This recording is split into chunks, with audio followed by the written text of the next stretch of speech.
Trump tough గా అని మనందరికీ తెలిసిందే కదా. ట్రంప్ 2.0 మరి స్టార్ట్ అయిపోయింది. వచ్చినప్పటి నుంచి నిర్ణయాలపైన నిర్ణయాలు రద్దు చేస్తూనే ఉన్నారు. కొత్తగా మరి బర్త్ రైట్ సిటిజన్షిప్ రద్దు చేయడం కానీ, ఇల్లీగల్ ఇమిగ్రెంట్స్ పైన నిఘా పెట్టడం కానీ, పార్ట్ టైం జాబ్స్ చేసే వాళ్ళపైన షట్ డౌన్స్ అనమాట. ఇంకా పార్ట్ టైం జాబ్స్ చేసే వాళ్ళందరూ కూడా ఇంటికి తిరిగి వెళ్ళిపోవాల్సిందే. వారానికి 20 గంటలే పని చేయాలనే అవకాశాలు ఉన్నాయని కూడా ట్రంప్ చెప్పడం జరుగుతుంది. దీనిపైన మరింత సమాచారం అందించడానికి మా సార్తో మాట్లాడదాం. నమస్తే సార్. నమస్తే నవీన్ గారు. సార్, ఇప్పుడు F1 వీసా ఉంది కదా సార్, స్టూడెంట్స్ F1 వీసా గురించి తెలుసుకోవాల్సిన విషయాలు ఏంటి? అక్కడి నుంచి H1 వీసా వరకు వెళ్తున్నారు, మరి ప్రాసెస్ అంతా ఒక్కసారి. Very important. అమెరికన్ ఎడ్యుకేషన్ సిస్టంలో F1 వీసా అంటే, if you wanted to do your undergraduate studies or postgraduate studies or PhD in United States of America, you need to apply for education visa, that is F1 visa, student visa. Student వీసాతో తీసుకొని America వెళ్ళి, అమెరికాలో మీరు under graduate చేయాలనుకున్నారు అనుకున్నా వీణ గారు, మన ఆంధ్ర తెలంగాణ మన ప్రజలు అండర్ గ్రాడ్యుయేట్ చేయాలనుకున్నారు గ్రాడ్యుయేషన్. అమెరికన్ కాలేజ్ టెస్ట్ అని, స్కాలస్టిక్ యాప్టిట్యూడ్ టెస్ట్ అని 2 టెస్టులు పాస్ అయితే వచ్చే స్కాలర్షిప్స్, వచ్చే మార్కులను బట్టి ఏ కాలేజ్ అలాట్మెంటు, ఏ కోర్స్ అలాట్మెంటు, ఎంతవరకు కొన్ని పార్షల్లీ ఫండెడ్ స్కాలర్షిప్స్ ఉంటాయి, కొన్ని ఫుల్లీ ఫండెడ్ స్కాలర్షిప్స్ ఉన్నాయి, depending upon the score that you get through SAT or ACT to get admission into undergraduate level. This is one thing అండి. Post graduation అమెరికాలో చేయాలనుకోండి, మీరు ఇక్కడ బీటెక్ చేశారు, ఇండియాలో బీటెక్, బీకామ్, BSc చేశారు, పోస్ట్ గ్రాడ్యుయేషన్ అమెరికాలో చేయాలి, MS మాస్టర్ ఆఫ్ సైన్స్ చేయాలనుకున్నారు అనుకోండి, అప్పుడు graduate record exam or test of English as foreign language, ఈ 2 మీరు ముఖ్యంగా ఈ మధ్యకాలంలో టోఫెల్ అంతా ఎవరు అడగట్లేదు, GRE చాలా వరకు అడుగుతున్నారు. సో కొంతమంది GRE లేని యూనివర్సిటీస్కి కూడా వెళ్తున్నారు, సొంతంగా డబ్బులు ఖర్చు పెట్టుకొని ఎక్కువ కట్టేసేసేసి. ఫర్ ఎగ్జాంపుల్ స్టాన్ఫోర్డ్ యూనివర్సిటీ, నేను 2024 అక్టోబర్లో స్టాన్ఫోర్డ్ యూనివర్సిటీ వెళ్ళొచ్చాను.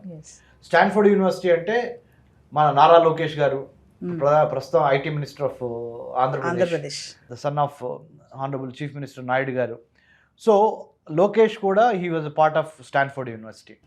నేను Stanford University artificial intelligence for social sector cohort అని, designing your human centered artificial intelligence, or ఇంకో వర్డ్ చెప్పాలంటే how do you humanize AI, ఇంకొక రకంగా చెప్పాలంటే ఆర్టిఫిషియల్ ఇంటెలిజెన్స్ పాలసీ ఏ విధంగా రాయాలి అనే ప్రోగ్రామ్ నేను అటెండ్ అయ్యి వచ్చా. How to right AI policy which is ethical, legal, cultural and politically, religiously in tune with the realities of the day. అంటే AI power is very very much super power ఉంటుంది AIకి. AI is called a disruptive technology. It can disrupt, అంటే it's a game changer. AI is a game changer. When you adopt AI, what kind of legally, ethically, politically, culturally, socially important ingredients that have to be there in the AI policy by the government. In order to welcome AI, artificial intelligence, into your society, you need to write a policy, AI policy. అంటే కృత్రిమ మేధస్సుకు సంబంధించిన విధి విధానాలు ఒక ప్రభుత్వము రచించేటప్పుడు న్యాయబద్ధంగా, చట్టబద్ధంగా, రాజకీయపరంగా, సాహిత్యపరంగా, సాంస్కృతిక పరంగా, చారిత్రక పరంగా ఏఐని జాగ్రత్తగా ఆ పాలసీని రాయాలి మేడం. ఈ విషయం ఇప్పుడు ఎందుకు చెబుతున్నానంటే, చాలామంది మన స్టూడెంట్స్ ఇప్పుడు డేటా సైన్స్, ఆర్టిఫిషియల్ ఇంటెలిజెన్స్ చదువుకోవడానికి ఈ F1 స్టూడెంట్ వీసా తీసుకొని అమెరికా వెళ్తున్నారు. 2000 సంవత్సరం నుంచి 2020 వరకు information technology, cyber security courses number 1. 2020 నుంచి స్లోగా, లాస్ట్ మరి ముఖ్యంగా 2 years నుంచి ఆర్టిఫిషియల్ ఇంటెలిజెన్స్, కృత్రిమ మేధస్సు అనే AI అనేది artificial intelligence, deep learning, machine learning, Brahma, Vishnu, Maheshwara of the 21st century. 21వ శతాబ్దంలో మీరు బ్రతికి బట్టకట్టి మంచి ఉద్యోగం సంపాదించాలి అని మీరు అనుకుంటే, మీ అమ్మా నాన్నకి మంచి పేర్లు తీసుకురావాలి, లేకపోతే దేశానికి ఇన్కమ్ పెంచాలి, మీకు ఇన్కమ్ పెంచుకోవాలి, మంచి లైఫ్ స్టైల్ అంటే, మీరు సోషల్ సైన్స్ స్టూడెంట్ అయినా, మేనేజ్మెంట్ స్టూడెంట్ అయినా, stem student, science, technology, engineering, mathematics are medicine, what ever you name, A student అయినా కానీ ఆర్టిఫిషియల్ ఇంటెలిజెన్స్ నేర్చుకోవటం అనేది it has become by default. అంటే తప్పనిసరిగా కృత్రిమ మేధస్సు గురించి ఎంతో కొంత అవగాహన ఉండాలి. నెంబర్ 1. నెంబర్ 2, F1 స్టూడెంట్ వీసాగా మీరు అమెరికాలో ఎంటర్ అయ్యి స్టూడెంట్ వీసా తీసుకొని F1 స్టూడెంట్ వీసా కోసం, అంటే స్టూడెంట్ వీసా కోసం అమెరికా మిగతా దేశాల్లో వెళ్తున్న వాళ్ళకి, ముఖ్యంగా అమెరికా గురించి మాట్లాడుతున్నా, 3,70,000 మంది ఇండియన్ స్టూడెంట్స్ ఇప్పుడు అమెరికాలో రిజిస్టర్ అయిన వాళ్ళు ఉన్నారు. అందుట్లో 1,10,000-15,000 దాకా మన తెలుగు స్టూడెంట్సే ఉన్నారు. అంటే సగానికి సగం ఆల్మోస్ట్ మనం తెలుగు స్టూడెంట్సే ఉన్నారు. మన తెలుగు స్టూడెంట్ అమెరికన్ ఎడ్యుకేషన్ సిస్టంలోకి ఎంటర్ అయ్యి సక్సెస్ అవ్వాలంటే 4 ఇంపార్టెంట్ చిట్కాలు చెప్తా, ఆర్ ఫండమెంటల్ ఇష్యూస్ చెప్తా. Number 1, always be very clear about the kind of course you wanted to study, the kind of university you wanted to join in the United States, and why do you wanted to join, why do you wanted to study that particular course, and what is the fee structure, what is the climate, culture and job placement about that particular university. Do thorough research, number 1.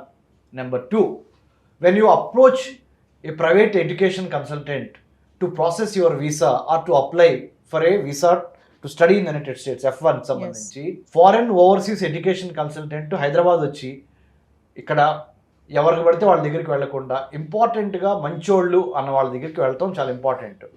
American government, Indian government ఒక agreement sign చేశారు. American students వచ్చి ఇండియాలో చదువుకోవడానికి ఫ్రీగా scholarships Indian government ఇస్తుంది.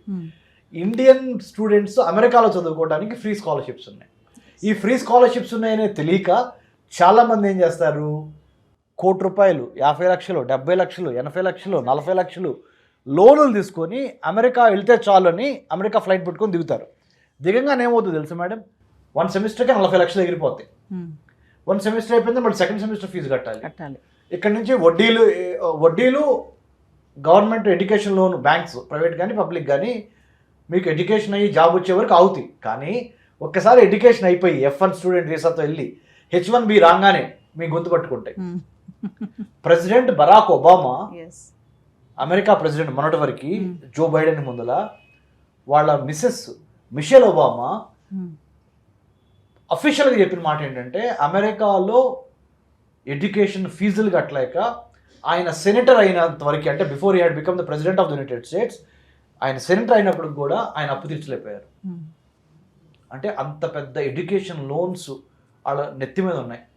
America is very expensive, especially ఒక సగటు ఆంధ్ర తెలంగాణ విద్యార్థికి, మరి ముఖ్యంగా చిన్న సన్నకారు రైతుల పిల్లలకి, కార్మిక కర్షకులు, కూలీ పిల్లలకి, మీరు అమెరికా వెళ్ళండి, అమెరికాలో చదువుకోండి, but come back to India, serve your mother land అనేది చాలా ఇంపార్టెంట్, మర్చిపోవద్దు. ఈ విధంగా మీరు మెరిట్ స్కాలర్షిప్స్ కూడా చదువుకోవడానికి ఫ్రీగా ఉన్నవి. If you wanted to clear that scholarship, Naveena garu, come back to Center for Human Security Studies. I had been to 15 American universities in the United States, not taking single rupee from my mother or father, exclusively winning the scholarship to study in the United States through IVLP fellowship. I was selected by the US State Department. I had been to Indiana Purdue University. I had been to Stanford University. I had been to University of Maryland at College Park.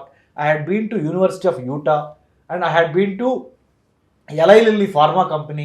I had been to Coca-Cola Company headquarters in Atlanta. I had been to Martin Luther King and Gandhi Foundation. I had been to CNN TV News Channel headquarters.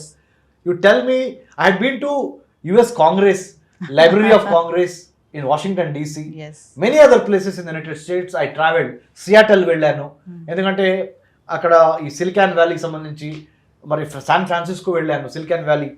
So what I'm trying to say is, you don't need to spend tons of money to get education from the United States of America.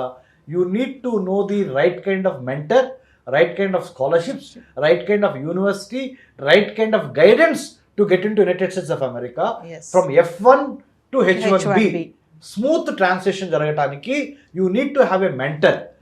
If you are willing to go, Center for Human Security Studies in Hyderabad, Dr. Ramesh Kanniganti. I am the great grandson of Kanniganti Hanumantu, shot by the British in Palnadu. మా ముత్తాత కన్నెగంటి హనుమంతు గారు దేశం కోసం ఆయన ప్రాణాలు అర్పించారు. British వాళ్ళు కాల్చి చంపారు 1921 పల్నాడు దుర్గి మండలంలో. So as a great grand son I have this responsibility of helping my brothers and sisters from Andhra, Telangana and wherever from India to show them the right way, right path to get a meritorious scholarship to study in the United States of America. I'm extremely happy that I'm sharing this information through Suman TV, through Navina garu. Thank you sir, Thank you, thanks A madam. Lot.